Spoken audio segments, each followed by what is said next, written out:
Hello friends, नमस्कार। स्वागत है आप सभी साथियों का एक बार फिर से आपके अपने यूट्यूब चैनल एग्री यूनिक पर। आज के इस वीडियो में हम चर्चा करेंगे गन्ना के भाग सेकंड के बारे में। जो भी स्टूडेंट चैनल पर पहली बार आए हो वो पुराने वीडियो देख लेंगे चैनल को विजिट करके, और वीडियोस पसंद आए तो उन्हें लाइक कर दीजिएगा और साथ ही चैनल को सब्सक्राइब कर लीजिएगा और बेल आइकन भी प्रेस कर दीजिएगा, जिससे नए नए नोटिफिकेशन आप तक पहुँचते रहें। और सभी लोग एक बार चैनल को शेयर ज़रूर कर दीजिएगा, जिससे ज़्यादा से ज़्यादा लोग इसका लाभ उठा सकें। और हमारे टेलीग्राम चैनल से आप सभी लोग जुड़ जाइए, वहाँ पर आपको महत्वपूर्ण जानकारियाँ और प्रश्नों का क्विज प्रदान किया जाता है। तो चलिए शुरू करते हैं आज का सेशन, गन्ना का भाग सेकंड। इसमें हम भाग 2 में चर्चा करेंगे गन्ने की फसल में की जाने वाली विभिन्न क्रियाओं के बारे में। इसमें पहला पॉइंट दिया है अंधी गुड़ाई। अंधी गुड़ाई के बारे में चर्चा करेंगे। तो गन्ना एवं आलू दोनों फसलों में बुआई के बाद व अंकुरित होने से पहले हल से गुड़ाई करना अंधी गुड़ाई कहलाता है। तो यहाँ से भी क्वेश्चन आपका बना हुआ है कि गन्ने के अतिरिक्त और किसमें अंधी गुड़ाई की जाती है, तो आलू आपका सही ऑप्शन वहाँ पे हो जाएगा। नेक्स्ट की चर्चा कर लेंगे मिट्टी चढ़ाना, अर्थिंग अप। यह जुलाई या अगस्त माह में पौधों के तने के पास मिट्टी चढ़ा देते हैं। यह क्रिया समतल विधि में बोए गए गन्ने में दक्षिण भारत में ज़्यादा उपयुक्त होता है और किया जाता है, या दक्षिण भारत में किया जाता है मिट्टी चढ़ाना। उत्तर भारत में लोग मिट्टी बहुत कम लोग चढ़ाते हैं। नेक्स्ट है टाइंग यानी बांधना। पत्तियों से 10 से 15 पौधों को आपस में बांधना, जिसे पौधे गिरे नहीं, अर्थिंग आपका बांधना या टाइंग कहलाता है। नेक्स्ट है जलाना। गन्ने की पत्तियां एवं फसल अवशेष को जलाना ट्रेसिंग कहलाता है। नेक्स्ट है प्रॉपिंग। यहाँ से क्वेश्चन बना हुआ है, पौधों के तने को सूखी पत्तियों से ढक देते हैं। जो भी हम अंडरलाइन करते चल रहे हैं, आप सभी लोग उसे इंपॉर्टेंट के रूप में नोट डाउन जरूर करते चलिएगा या स्क्रीनशॉट ले लीजिएगा, क्योंकि सभी के सभी जो है प्रश्न पूछे जा चुके हैं, किसी न किसी परीक्षा में बने हुए हैं प्रश्न। तो ये आपका प्रॉपिंग क्या है? पौधों के तने को सूखी पत्तियों से ढक देना ही प्रॉपिंग कहलाता है, यानी ढकना कहते हैं, प्रॉपिंग कहलाता है। नेक्स्ट है पोषक तत्वों की बात करेंगे। तो इसमें नाइट्रोजन 120 से 150 किलोग्राम प्रति हेक्टेयर, फास्फोरस 60 किलोग्राम और पोटास 40 किलोग्राम प्रति हेक्टेयर के हिसाब से देते हैं। तो एनपीके का क्या अनुपात है? तो 120 से 150 अनुपात 60 अनुपात 40 किलोग्राम प्रति हेक्टेयर के हिसाब से पोषक तत्व हम गन्ने में प्रदान करते हैं। नेक्स्ट है जल प्रबंधन। जल प्रबंधन में हम क्या करेंगे? गन्ने में सिंचाई की 4 प्रमुख अवस्थाएं हैं। पहली प्रमुख अवस्था क्या है? अंकुरण अवस्था, जर्मिनेशन फेज। यह 0 से 60 दिन, बुआई के 60 दिन तक के बीच में करना चाहिए। नेक्स्ट है फॉर्मेटिव अवस्था। यह 60 से 130 दिन, इस समय अधिक सिंचाई की आवश्यकता होती है। यह मुख्य क्रांतिक अवस्था होती है। नेक्स्ट है ग्रांड अवस्था या ग्रांड फेज। यह बुआई के 130 से 250 दिन तक में की जाती है। और परिपक्व अवस्था मेच्योरिटी फेज में जब सिंचाई की जाती है तो 250 से 350 दिन के बीच में किया जाता है। नेक्स्ट है खरपतवार नियंत्रण। इसमें कौन कौन से खरपतवार उगते हैं और इसका नियंत्रण क्या है, इसकी चर्चा हम कर लेंगे। तो 2,4-D फसल अंकुरण के 30 से 40 दिन बाद, यानी पोस्ट इमरजेंस है। कैसा है? 2,4-D पोस्ट इमरजेंस है। और 1.5 किलोग्राम प्रति हेक्टेयर के हिसाब से हम इसका प्रयोग करते हैं 2,4-D का, इसके नियंत्रण के लिए, खरपतवार नियंत्रण के लिए गन्ने में उगने वाले। और एट्राजीन अंकुरण से पूर्व 2 किलोग्राम प्रति हेक्टेयर के हिसाब से भी प्रयोग करने पर हमें हर्बिसाइड से छुटकारा मिल जाता है गन्ने की फसल में। नेक्स्ट है कीट की बात कर लें। कीट में है मोस्ट इंपॉर्टेंट पायरिल्ला परपुसिल्ला, इसका वैज्ञानिक नाम है, और यह कई बार परीक्षा में प्रश्न बना हुआ भी है। इसकी पॉइंट देख लेंगे। पहला, यह पौधों की पत्तियों से रस चूसता है, जिससे पत्तियां पीली पड़ जाती हैं तथा पौधे पर शहद जैसा पदार्थ छोड़ता है, जिस पर काली फफूंद विकसित हो जाती है। यह नुकसान तो पहुंचाता ही पहुंचाता है, और साथ ही फफूंद के लिए भी क्या कर देता है? अच्छे वातावरण विकसित करके जाता है, अनुकूलन अवस्था करके जाता है। नेक्स्ट है पायरिल्ला के जैविक नियंत्रण के लिए एक लेपिडोप्टेरा गण का सदस्य एपिरिकॉर्निया कीट काम में लाया जाता है। यानी एपिरिकॉर्निया क्या करता है? यह पायरिल्ला के अंडे को खा जाता है या बच्चे को खा जाता है। नेक्स्ट है, इसकी रोकथाम के लिए मैलाथियान 50 सीसी 1 लीटर प्रति हेक्टेयर की दर से छिड़काव किया जाता है। नेक्स्ट कीट है तनाछेदक। तनाछेदक का वैज्ञानिक नाम है चिलो इन्फास्टिलस और इसमें पॉइंट है, यह पौधे के तने में वृद्धि बिंदु यानी ग्रोविंग पॉइंट पर छेद करके इन्हें मार देता है, जिससे डेड हर्ट पैदा हो जाता है। यहाँ से कई बार क्वेश्चन जो है बना हुआ है, आप इसे जरूर नोट डाउन करते हुए चलिएगा।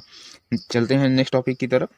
नेक्स्ट टॉपिक है चोटी भेदक, टॉप बोरर या सुगर केन ट्राइफोराइजा नेवेला। यहाँ से मोस्ट इंपॉर्टेंट क्वेश्चन जो है आपका बनता रहता है। इसके जितने भी कीट हैं वहां से क्वेश्चन बने हुए हैं, तो एक भी कीट आपको मिस नहीं करना है, सबके सब नोट डाउन करते हुए चलना है और अच्छे से याद करके रखना है। इसमें देखेंगे इस कीट की प्रकोप से आरंभिक अवस्था में ऊपरी पत्तियां सूख कर मर जाती हैं, जिससे डेड हर्ट पैदा होता है। डेड हर्ट जो है 2 कीटों से पैदा होता है, एक कौन है, एक तनाछेदक है और दूसरा चोटी भेदक है, दोनों याद रखिएगा। लेकिन बाद में गन्ने के ऊपरी भाग पर माथा बंधना रोग पैदा हो जाता है, यानी बंची टाप रोग पैदा हो जाता है। नेक्स्ट है सफेद लट होलोट्राइका कॉन्सिगुनिया, इसमें भी लगता है। तो बलुई मृदा में जड़ों में इसका प्रकोप सबसे ज्यादा होता है, जिससे पौधा सूख जाता है। इसे भी आप नोट डाउन कर लीजिएगा। नेक्स्ट है ओडेंटोटर्मा सुबेसिस, इसका मुख्य कीट है, कम सिंचाई पर प्रकोप इसका ज्यादा होता है। ये थे महत्वपूर्ण आपके कुछ कीट और चर्चा करेंगे आगे रोग के बारे में। रोग में पहला रोग है लाल सड़न रोग, रेड रॉट रोग। यहाँ से भी कई बार परीक्षाओं में क्वेश्चन बने हुए हैं। पहला पॉइंट है, इसका वैज्ञानिक नाम कोलेटोट्राइकम फाल्केटम है और कोलेटोट्राइकम फाल्केटम क्या है, एक फफूद है। फफूद का वैज्ञानिक नाम कोलेटोट्राइकम फाल्केटम है। नेक्स्ट है, यह गन्ने का प्रमुख रोग है। इस रोग से प्रभावित पौधे की पत्तियां सूख जाती हैं और तने को चीरने पर लाल रंग की लंबी धारियां दिखाई देती हैं और रोग ग्रसित पौधों से दुर्गंध आती है। तो इसके जो लक्षण है ये भी याद रखिएगा, क्योंकि कभी कभी क्वेश्चन ऐसे ही बन जाता है। नेक्स्ट है कंडुआ रोग, स्मट रोग। स्मट में यह किस फफूंद से लगता है, तो एस्टिलेगो सिटेमिनिया नामक कवक द्वारा लगता है और इस डंठल की झिल्ली टूटने पर काला चारकोल के समान पाउडर निकलकर बिखर जाता है। इसे विप स्मट भी कहा जाता है।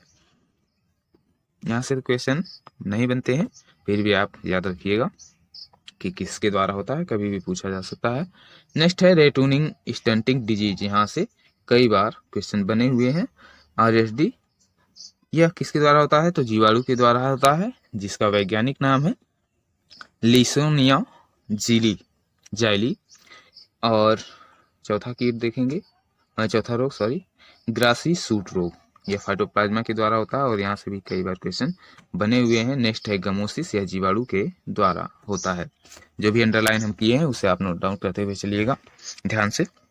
नेक्स्ट है गन्ने में परिपक्वता परीक्षण कैसे किया जाता है, तो परिपक्वता परीक्षण के लिए हम ब्रिक्स रीडिंग लेते हैं। ब्रिक्स रीडिंग कैसे लेते हैं, तो इसमें कुल घुलनशील ठोस यानी टोटल सॉल्युबल जो है की मात्रा मापी जाती है। नेक्स्ट है हैंड रिफ्रैक्टोमीटर की रीडिंग कितनी होनी चाहिए, 16 से 18 डिग्री परिपक्वता का सूचक है, यानी 16 से 18 के बीच अगर आपकी रीडिंग आ रही है TSS की, टोटल सॉल्युबल सॉलिड की, तो यह परिपक्वता का मुख्य अवस्था है, एकदम उपयुक्त अवस्था है। नेक्स्ट है वृक्ष अनुपात। वृक्ष अनुपात क्या है, तो वृक्ष अनुपात को देख करके हमें कटाई करनी चाहिए, तो कटाई करते समय 0.9 से 1 वृक्ष अनुपात होनी चाहिए। नेक्स्ट है फेलिंग टेस्ट। फेलिंग टेस्ट के लिए हम क्या करते हैं, परिपक्वता के लिए ग्लूकोज रीडिंग 0.5 से 5% से कम होने पर परिपक्वता का सूचक होता है फेलिंग टेस्ट में। और क्या है ग्लाइफोसेन, जिसे पोलैरिस 5 किलोग्राम प्रति हेक्टेयर गन्ना पकते समय शीघ्र परिपक्वता के लिए प्रयोग करें, अथवा इथेफॉन का कम मात्रा में छिड़काव भी जल्दी पकाव हेतु किया जाता है। अगर आप चाहते हैं कि आपका गन्ना जो है जल्दी से पक जाए, तो उस समय आप ग्लाइफोसेन या पोलैरिस या इथेफॉन का मात्रा छिड़काव करेंगे तो आपकी फसल परिपक्व जल्दी हो जाएगी। नेक्स्ट पॉइंट है तने से धात्विक आवाज आने पर कटाई करनी चाहिए। ये आपका भौतिक विधि में एक प्रकार से आ जाता है, आप देख करके भी ऐसे कर सकते हैं। नेक्स्ट है गन्ने के सह उत्पाद, इसके बाई प्रोडक्ट कौन कौन से होते हैं, गन्ने के साथ साथ हमें और क्या क्या मिलता है। तो इसमें देखेंगे बिगासेज। बिगासेज जो है गन्ने का जूस निकालने के बाद बचा तने का अवशेष जो ईंधन के रूप में जलाने व कागज बनाने के काम में आता है, बिगासेज के नाम से जाना जाता है।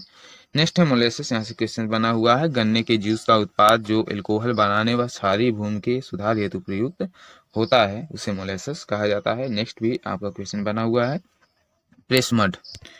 प्रेस मड क्या होता है, the residue that left after filtration of sugarcane juice at bottom after filtration। यह अम्लीय भूमि के सुधार के काम में लिया जाता है।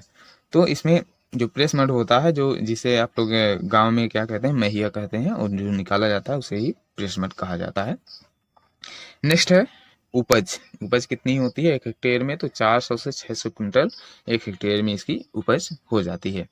और खाई विधि में अगर हम देखेंगे तो 700 से आपका 700 क्विंटल प्रति हेक्टेयर उपज हो जाती है खाई विधि में, ट्रेंच मेथड्स की बुआई करने में।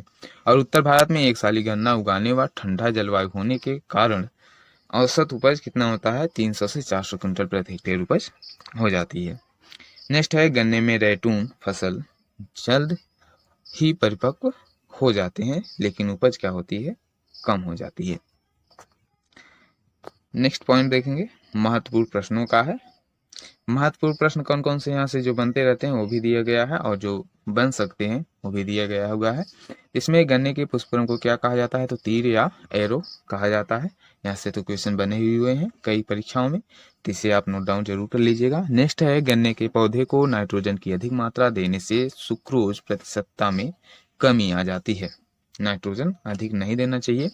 नेक्स्ट है गन्ने में सिंचाई के लिए सबसे महत्वपूर्ण अवस्था कौन सा है, तो फॉर्मेटिव अवस्था होती है। नेक्स्ट है गन्ने की उत्तर भारत में सबसे लोकप्रिय रोपण विधि कौन सी है, तो समतल क्यारी है, फ्लैट बेड विधि है। तो सबसे लोकप्रिय विधि जो उत्तर भारत में है कौन सी है, समतल क्यारी विधि है, इसे भी आप याद रखिएगा। नेक्स्ट पॉइंट है गन्ने में उचित परिपक्वता के लिए ब्रिक्स रीडिंग कितनी होनी चाहिए, तो 16 से 18% TSS होनी चाहिए, कुल घुलनशील ठोस पदार्थ होने चाहिए। यहाँ से क्वेश्चन बने हुए हैं। नेक्स्ट है मिट्टी जो गन्ने के लिए अनुपयुक्त होती है वह कौन सी है, तो लवड़ी मृदा में इसकी खेती नहीं करनी चाहिए। नेक्स्ट है नोबल गन्ना किसे कहते हैं, सैकरम ऑफिसिनेरम को कहते हैं। अर्धशाली गन्ना कब लगाया जाता है, तो जून जुलाई में लगाया जाता है, जो 18 महीने की फसल होती है। यहाँ से PGT में 2021 में भी क्वेश्चन बना हुआ था। नेक्स्ट है कौन से राज्य में गन्ने की उच्चतम उत्पादकता होती है, तो तमिलनाडु में। गन्ने में मिट्टी चढ़ाई कब किया जाता है, तो जून जुलाई में किया जाता है। यहाँ से भी क्वेश्चन बने हुए हैं। ये सारे के सारे पॉइंट आपके लिए परीक्षा की दृष्टि से महत्वपूर्ण है। नेक्स्ट है गन्ने में मिट्टी चढ़ाई अर्थिंग अप कौन से राज्य में सबसे महत्वपूर्ण प्रथा है, तो महाराष्ट्र में। नेक्स्ट है टाइंग, गन्ने को बांधना का काम अगस्त के महीने में किया जाता है, और गन्ने में पंक्ति से पंक्ति की दूरी 90 सेंटीमीटर होती है।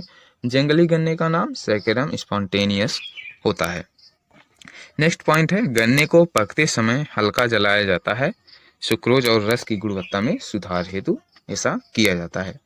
नेक्स्ट है उत्तर और पूर्वी भारत में भारतीय गन्ना किस नाम से जाना जाता है, तो सैकरम बारबेरी के नाम से जाना जाता है। तो आज के इस सेशन में बस इतना ही, मिलते हैं नेक्स्ट वीडियो में। पूरा वीडियो देखने के लिए आप सभी साथियों का धन्यवाद।